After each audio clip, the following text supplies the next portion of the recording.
harus kapasitor ya. Jadi mesin cuci ini bagian dinamo basahnya dia tidak connect, tidak berputar, kemudian pengiring ini normal ya. Setelah saya cek ternyata kapasitornya ya, yang ini juga bekas gantian, pengering normal.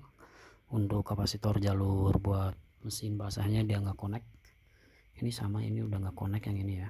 Jadi langkah yang teman-teman lakukan adalah ini kan buat pengering, ini udah saya cabut listriknya. Nah ini kabel pengering ya. Jadi kalau untuk pengering teman-teman lihat jalurnya dari dinamo sini sama yang sono ya. Nah ini kan udah gabung, jadi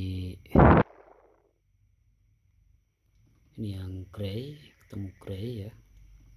Nah yang oranye ini adalah dinamo itu. Jadi saya fungsikan supaya yang jalan itu dinamo yang ono ya, yang basah. Bisa buat dua-duanya muter semua dengan cara yang ini kita gabungkan juga ya. Jadi kabel dinamo itu gabung ke sini semua paralel.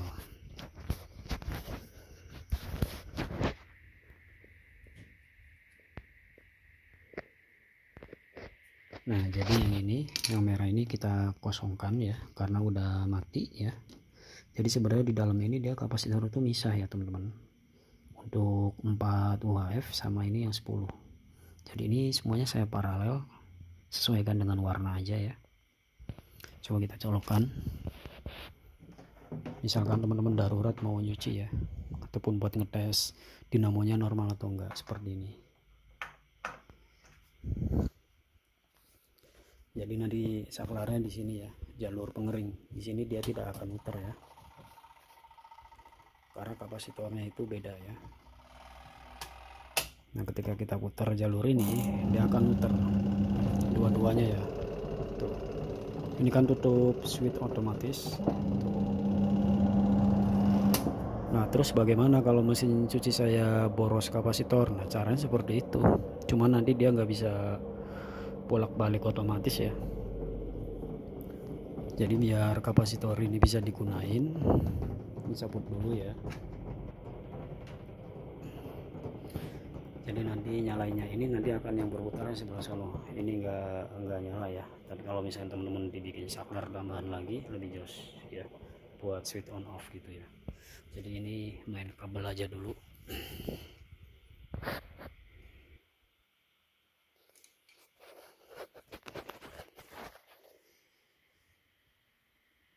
Nah untuk kabel jalur pengering yang warna coklat atau yang biru ini kita copot ya, maka nanti akan yang jalan adalah yang itu. Jadi nanti arus pada dinamo ini kosong ya. Jadi yang kuning ini adalah jalur dinamo basah ya. Coba kita buktikan ya. Jadi biar connect salah satu, jadi rubah jalur ya.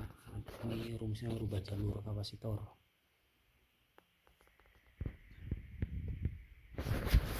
Kita colokin lagi.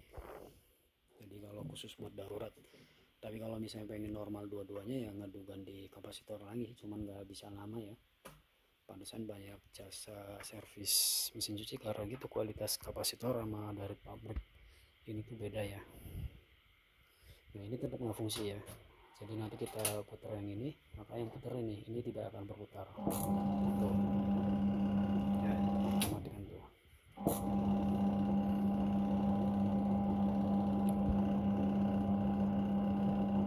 Jadi nanti timernya di sini ya. Nah jadi ini udah beres ya. Kita cabut, tinggal diisolasi aja teman-teman. Jadi ini khusus buat teman-teman darurat ya. Misalkan 2 minggu jebol lagi kapasitor, sebulan jebol lagi ya karena kualitas. Nah kemudian bagaimana bang kalau misalkan di paralel kayak gini, awet enggak nih spoolnya, kapasitornya awet enggaknya tergantung kualitas spool ya, tergantung kualitas dari kapasitor ya. Yang ini juga hitungan bulan aja udah mati, tapi untuk pengering masih normal karena bagian dinamo basah itu beban, ada air ya, jadi cepet mati kapasitornya. Jadi awet enggaknya tergantung kualitas. Kalau masih bawaan pabrik ya itu kuat, bisa setahun 2 tahun ya. Tapi kalau yang keluaran di online, dijual online ataupun offline itu sama aja, hitungan bulan ya dia akan mati. Yang jalur merah ini yang dinamo ya, dinamo buat dinamo basah, jadi beda ya, kualitasnya beda sama bawaan pabrik sama yang replika ya. Oke, semoga jelas. Next video selanjutnya.